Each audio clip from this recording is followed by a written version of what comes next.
Tom. And I'm Molly. Welcome to Forensic Gameology, hosted by ForensicGameology.com. Reviews for science. In 7 minutes or less. DC deck building game, Confrontations. So, this is a team game. So if you're familiar with Rivals, it's similar to Rivals, except you have two people on each team. So you each have a character, like Tom is showing you. There are the heroes and the villains. And so each of you has one, and you're a team, and you're attacking the other team. And so you have to attack the lowest one. So if this one is a 9, that one's a 12, I have to go after the 9 first. So both the team you're attacking is going to be at 12 before you get one of them to get that 15, and that's how you win the game. Or you also win on points, just like any other DC deck building game. If the deck runs out, you win on points. Otherwise, if you are the first one to kill one of their 15s, then you win the game. So it's very similar to DC deck building game. You don't really need to go into too many rules, and very similar to Rivals, except there's 2 of you on a team, which is crazy. So there's one extra assist power, but we'll get into that in simplicity versus complexity. Yeah, I think that overall, if this is the first time you're playing DC deck building game, this would not be the set to start with because there's a little bit more complexity, different dynamic with 2 players working together against another 2 players. But if you've already played before, so easy. So easy. It's just, especially if you've played Rivals, it adds the confrontation mechanic where you have to declare a confrontation before purchasing any cards or playing any cards. And then if you do declare a confrontation, you cannot purchase any cards. So you're really going all in. And you may fail at beating your opponent because they may have block cards, or you may not draw the cards you need. Then, like Molly was alluding to, there's an assist power, which says that if this is in my hand, on my ally's turn, I can play it, and Molly would get all of the benefits of the card, and then it would still go away, and I wouldn't have it on my turn anymore, but it's giving her a boost. And that's on several different cards, and it's referenced on a lot of the hero power cards or the villain power cards. All in all, I think that in total, this game is more simple than complex, but it's a step up from the normal, like, say, base set. I agree. It is not an overly complicated game as far as all of the games on the spectrum go, but it is more complicated than the other DC deck building games. So if you want to get into deck builder, especially if you've played a bunch of Dominion or something, the DC deck building game is a little bit more complicated. And this one's even more. So, that assist power, pretty easy to understand though. And then, especially if you've played Rivals, pretty easy game. Luck versus strategy. I think that the balance of luck and strategy, or at least say the helping, the portion of each of luck and strategy from the base game is amped through the roof in this game. So, like, luck, don't tell me this game isn't lucky. I'll pull a great card off the top, boom.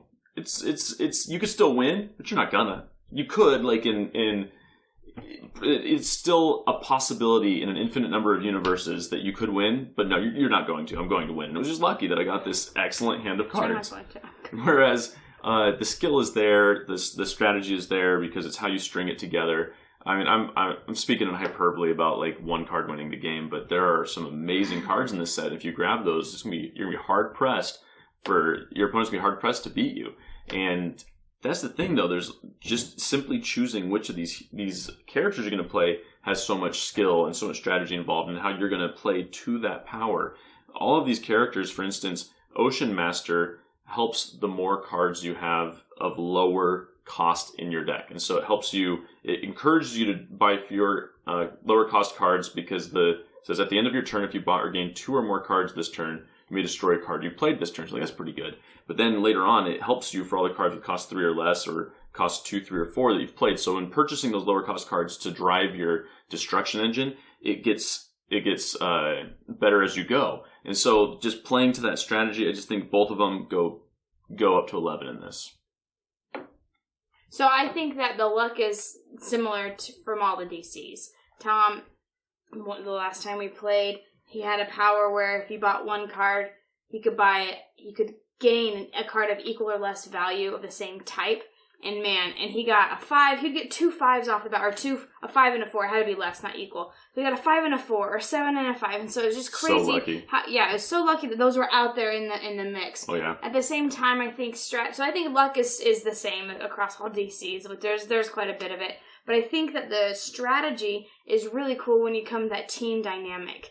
So am I going to build up, are we both going to build up our decks amazingly? Are you going to be the trasher? Are you going to, especially like Tom said, play to the powers that you have because those are there to help you, right? To give you that edge. And so use those powers within your team because you have those assist cards. It's just so the block cards defense cards, those things you can also share with your team. And so I think that is just a cool thing to add.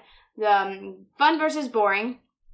I think this game is fun because of specifically what I just said. I like DC deck building game in general, and so I'm a huge fan of those games.